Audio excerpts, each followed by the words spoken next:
샬롬, 반갑습니다. 오늘 또 이렇게 귀한 새벽을 열어주신 하나님께 감사를 드립니다.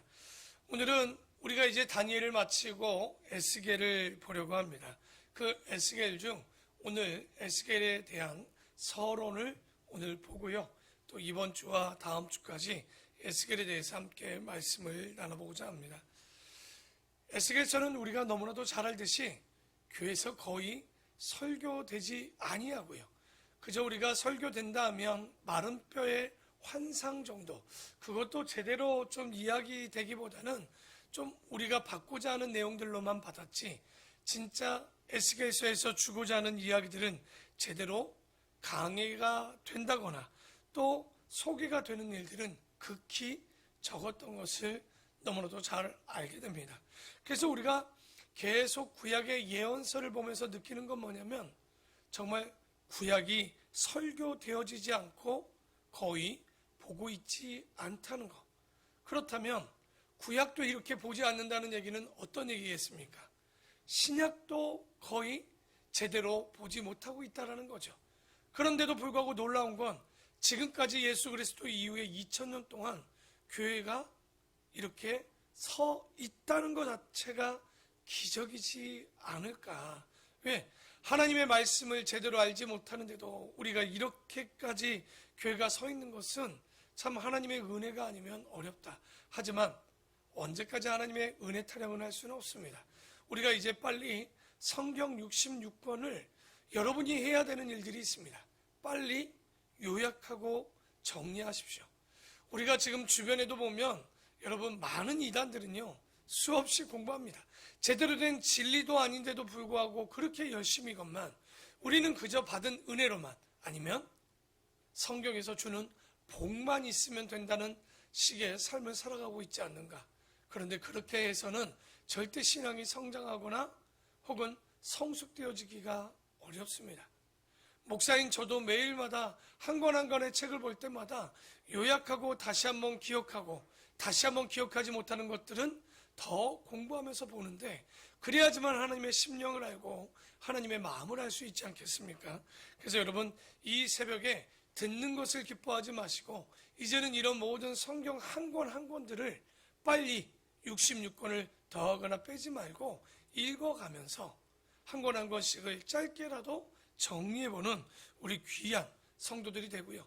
그래서 진짜 하나님이 누구인지를 알 수 있는, 예수 그리스도가 왜 오셨고 무엇을 하셨고 언제 오시고 어떻게 하실지를 분명히 알게 된다면 어떠한 유혹에도 우리가 흔들리지 않는데, 그런 것들이 없으니까 혹하는 유튜브의 이야기거나 혹하는 다른 이단들의 말에 우리가 혹할 수 있는 정말 그런 신학이 될 수 있지 않을까.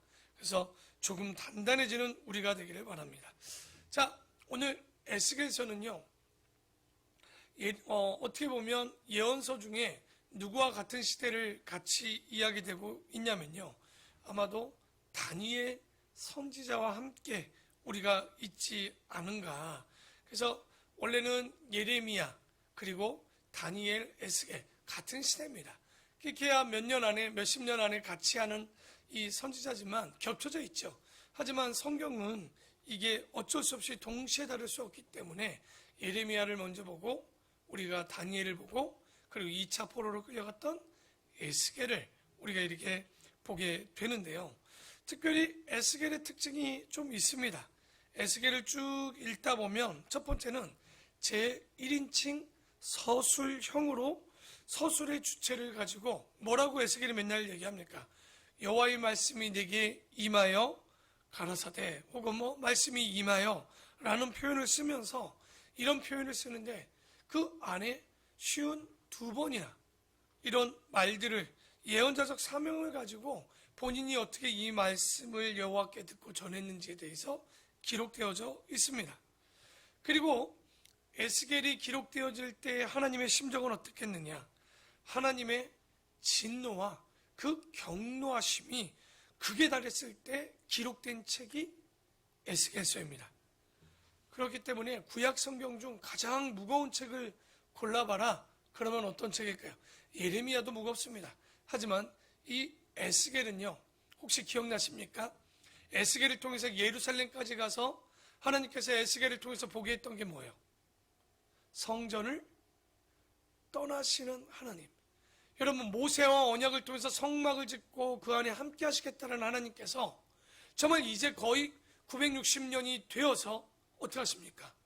당신이 그렇게 약속했고 세웠던 성전을 떠나신다는 건 고린도전서 3장 16절에 누가 성전입니까? 신약에 와서 보면 우리가 성전인데 우리 안에서 떠나신다는 것은 이건 한 사람의 인생으로 본다면 끝난 거예요. 그런데 한 민족 가운데 있었던 하나님께서 떠나시는 이 장면은 정말 하나님이 어느 정도로 진노하시고 경노하셨는지를 우리가 볼 수 있는 아주 그런 대조적인 장면으로 볼 수 있겠습니다.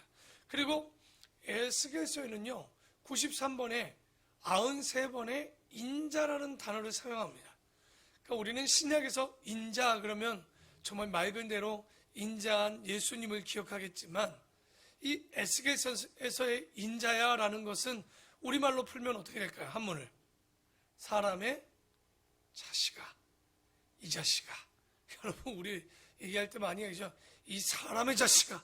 이건 절대 좋은 언어의 어투가 아닙니다. 그러니까 그만큼 하나님께서 그러니까 내 자식도 아닌 사람의 자식이라고 얘기하는 이 하나님의 마음, 이 지칭하는 이 이야기들을 보면 하나님께서 얼마나 화가 지금 많이 나셨는가를 우리가 또 하나 알 수 있고요. 그리고 에스겔을 통해서 미리 예견된 어떤 조짐이나 이런 것들을 통해서 어떻게 보면 그 인분을 가지고 그 빵을 구워 먹거나 이런 모습들을 우리가 보지 않습니까?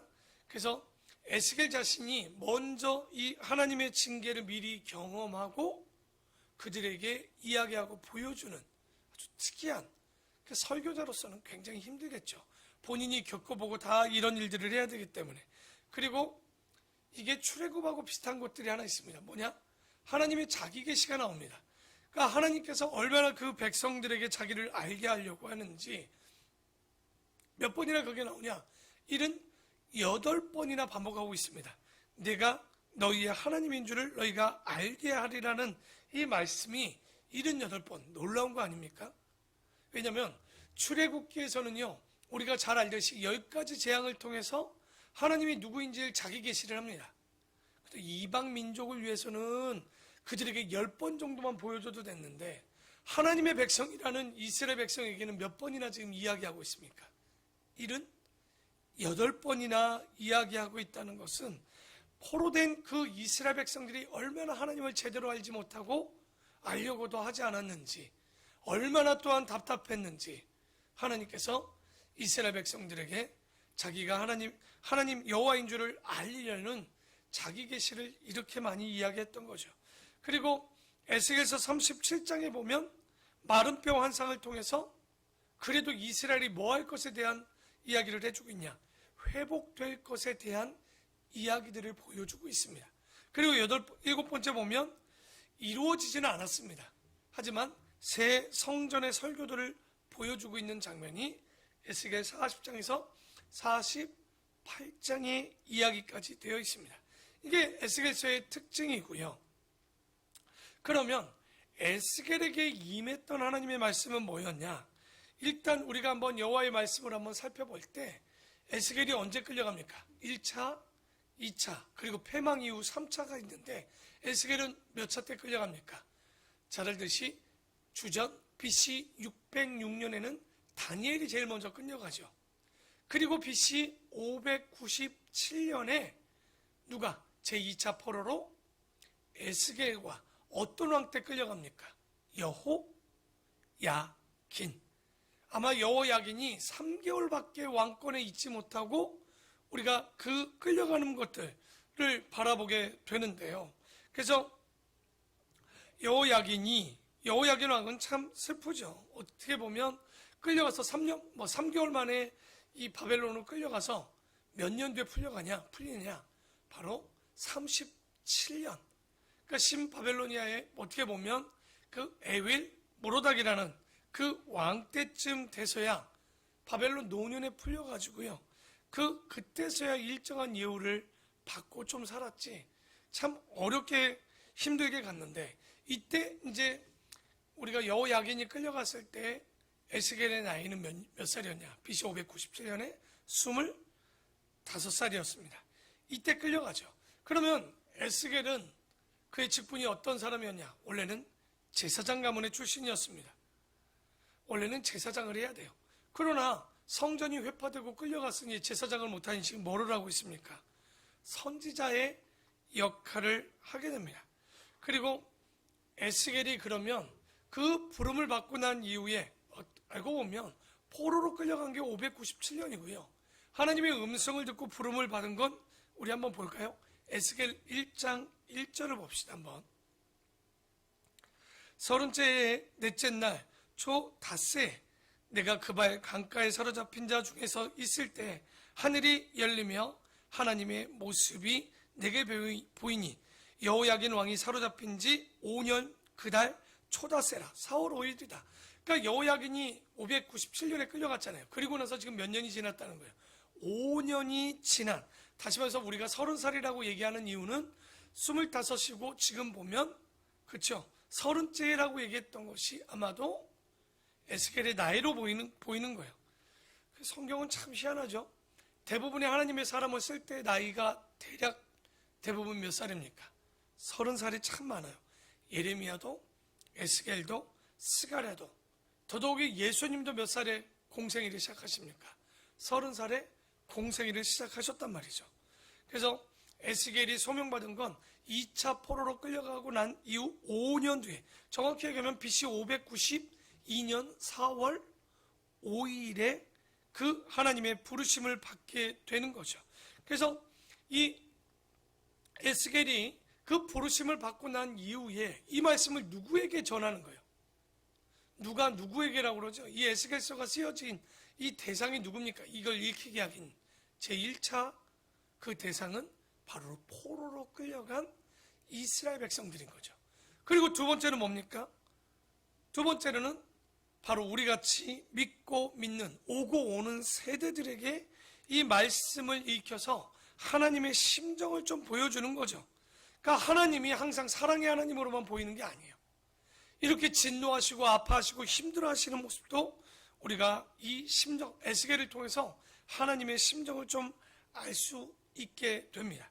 그리고 하나님께서는요, 그런 하나님의 백성들에게 이 말씀을 전할 때 시대적으로 어떻습니까? 여러분, 포로로 끌려가고 예루살렘이 망하고 이스라엘이 망한다. 그러면 국민들이 참 순수하고 깨끗하고 착할까요? 그러지 않겠죠. 그렇다면 그들에게 말씀을 전하는 에스겔이 물러 터져서는요, 솔직히 아무것도 할 수 없습니다. 그러니 하나님께서는 에스겔을 굉장히 강하게 하셨어요. 3장 9절 한번 볼까요? 오늘 먼저 9절에 보면 너의 이마를 화석보다 굳은 금강석같이 하였으니 그들이 비록 반역하는 족속이라도 뭐하지 말라? 두려워하지 말며 그들의 얼굴을 뭐하지 말라? 무서워하지도 말라라고 되어 있죠. 왜 이렇게 에스겔이라는 이름의 뜻 자체가 하나님이 강하게 하셨다, 이렇게 그 이름의 뜻을 갖고 있거든요.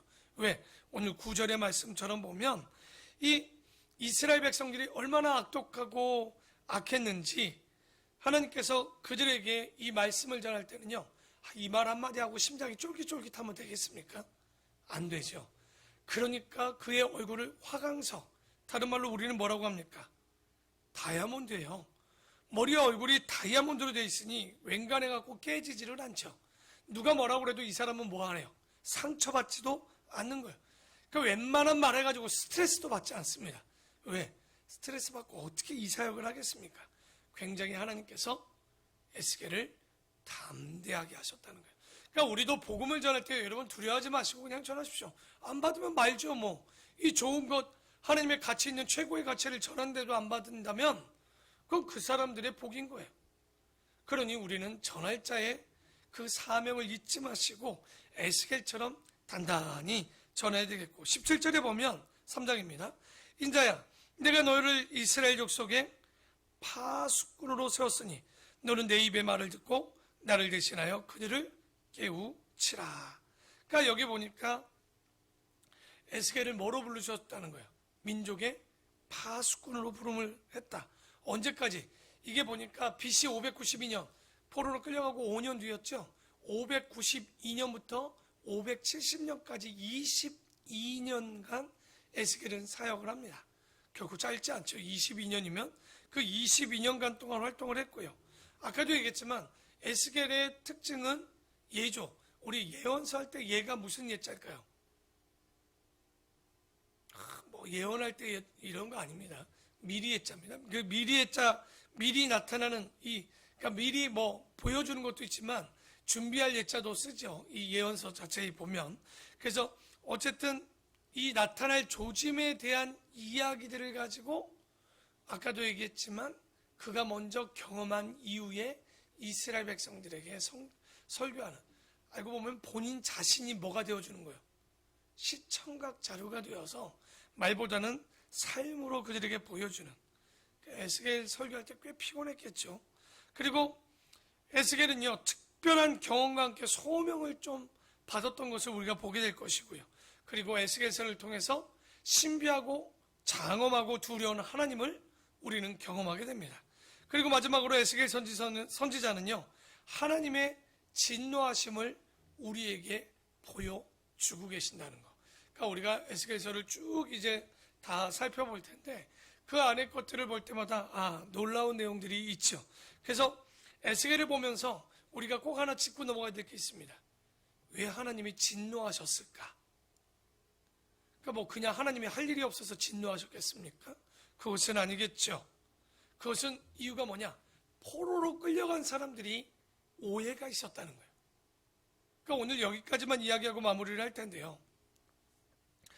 바빌론에 포로로 끌려온 사람들은요, 여러 가지 오해를 하고 있었습니다. 하나님에 대해서. 첫째는 뭐냐? 전능하신 하나님에 대한 오해입니다. 이 바벨론 포로로 끌려온 사람들은요, 아시죠, 여러분? 말도 안 되는 이야기. 그러니까 이 끌려온 사람들의 이야기가요, 이건 뭐 말도 안 돼요. 그러니 누가 자꾸만 너를 격발하게 되냐면 하나님께서 너무 답답한 거죠. 그런 것도 아닌데 이들이 자꾸만 오해하고 정신 나간 소리하고 엉뚱한 소리를 해서 하나님의 마음을 너무 힘들게 하는 거예요. 그래서 나라까지도 망했는데 이 모양이니까 하나님께서 하는데 그들의 첫 번째 오해가 전능하신 하나님에 대한 오해가 있다는 거예요. 왜? 아니, 하나님이 전능하신데 어떻게 자신들이 바벨론의 포로로 끌려오고 저 바벨론의 신에게 자신의 하나님이 질 수 있느냐. 참 우리가 이런 것들을 볼 때 깨달아야 되는 건 진리를 모르면요, 여러분의 나름대로의 해석과 믿음을 통해서 얼마나 하나님을 오해하는지 모릅니다. 그러니까 우리가 신앙생활 하다 보면 여러분이 시험 들 때 있죠? 왜 안 되겠습니까? 근데 대부분이 보면 다 오해입니다. 진리를 모르다 보니까 오해가 쌓이게 되고 하나님을 모르는 거예요. 전능하신 하나님과 하나님의 섭리를 알면요, 대부분 우리의 실수에 우리의 죄악 때문에 문제들이 일어나는 거지 하나님의 능력이 없어서 그러겠습니까? 그래서 여기 첫 번째는 전능하신 하나님에 대한 오해가 있었다는 거. 그리고 이 사람들의 오해가 뭐냐? 자신들의 죄가 크지 않다라고 생각하는 거예요. 아직도 스스로를 보지 못하고 있죠. 세 번째는 이들의 내려오는 격언들 중에 하나가 뭡니까? 조상들이 포도를 많이 먹어서 자신들의 이가 시다는 거예요, 지금. 그러니까 히브리인의 속담을 얘기하면서 그러니까 이 이야기는 자신들이 잘못한 게 아니라 누가 잘못해서 자기들의 나라가 망하고 자기들이 포로로 끌려갔냐? 바로 조상들이 잘못해서 자기들의 이가 시다는 거예요. 얼마나 웃깁니까? 여러분, 인간들의 특징 중에 하나 뭡니까? 항상 남 탓하죠. 자신들이 잘못한 거 안 하고요, 교회 탓하고요, 목사 탓하고요, 교인들 탓하고요. 결론은 잘 보십시오.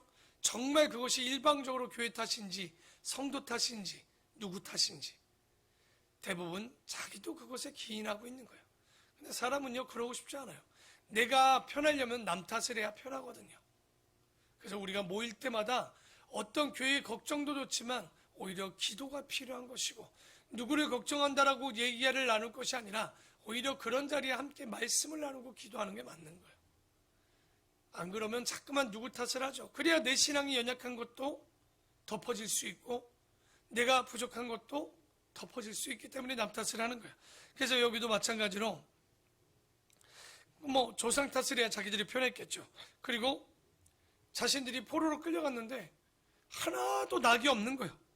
그러니까 우리 때는 더 이상 왜 예레미야도 다니엘도 에스겔도 했던 게 뭐예요? 그래도 회복된다는 걸 얘기하는데도 불구하고 낙심하는 거예요.